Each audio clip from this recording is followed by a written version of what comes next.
Hello, today we're going to be talking about the importance of creativity and connections. So, I think I've sent in some other videos, we talked a little bit about how the body can kind of take over, whether it's anxiety, fight or flight, or just shutting down. I think just to go off of that briefly, like the part that um, has helped people's things survive by shutting down um, simple organisms, like that's around 500 million years old. And then organisms kind of adapted and learned that they could do fight or flight. So that part of the system is about 400 million years old. And then you have the part that makes us human. It's in other creatures, but it's mostly noted in human beings.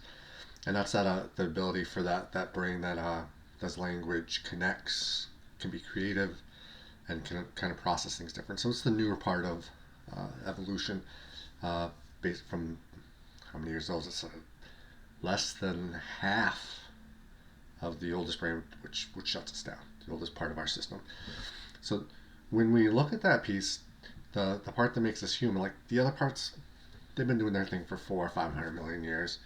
So the other part we gotta work on sometimes. We tend to go back to that automatic response being triggered, being activated, and have to find ways to get through it. So I worked with a lot of clients recently. I want to say one even yesterday, where we did a lot of talking about when your body kind of takes over. Now, it doesn't have to be an extreme negative for being anxious or depressive.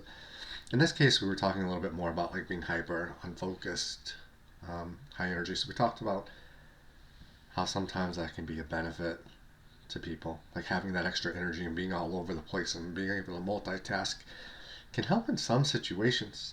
I think getting hyped like that, the analogy that I use that's common is sports. Let's go with basketball because that's what I grew up doing.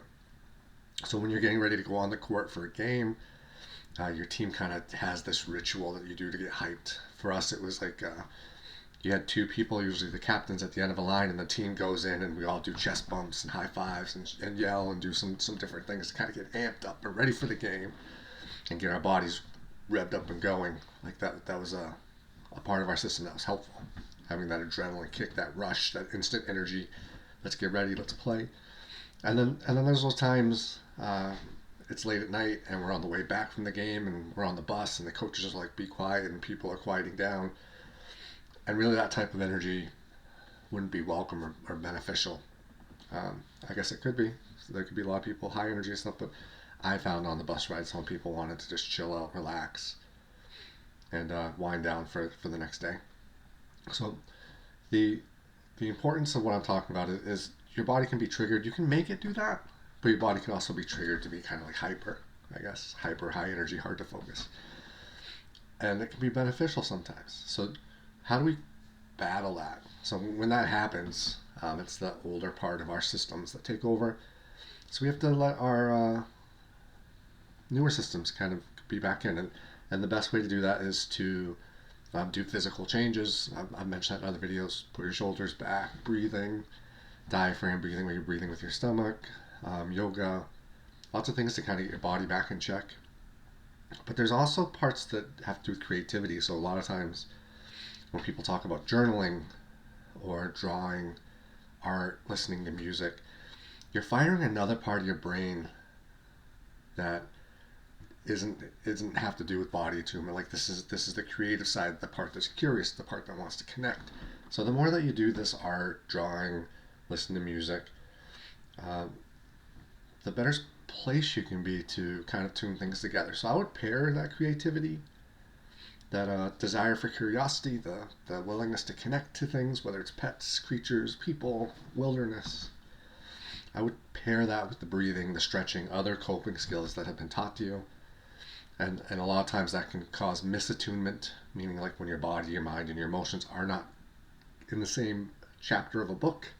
They might be in different chapters, and kind of tuning it back together. Let's get you back to not the same page of a book, but the same chapter of a book. So you're more in attunement. So that 500 million part, 400 million part, and 200 million part that plays a part in us being living a living being, how do we get that to be more in attunement, more meshed, more together instead of not matching up, misattunement?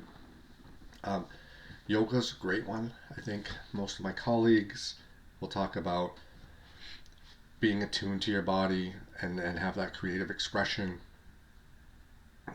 Can be very helpful for doing this mood. Now, songs have the power to do a little bit of both. Like you can have certain songs to fire you up.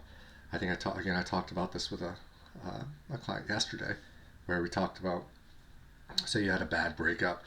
Some people might need to listen to a song that is kind of happy to break you out of the mood, and others might want to listen to a song that's kind of sad, so you can tell that other people have been through this tough time, and it's a tough time, but you're not alone because the song reminds you that others go through this. Like you can connect.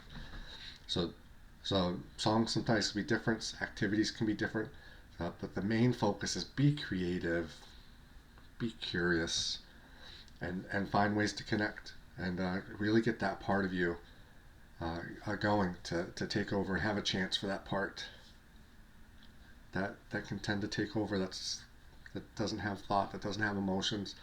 It's just our body being our bodies. So hopefully this was helpful. If you would like, feel free to visit my website, partnershiprecovery.com, and see you next video.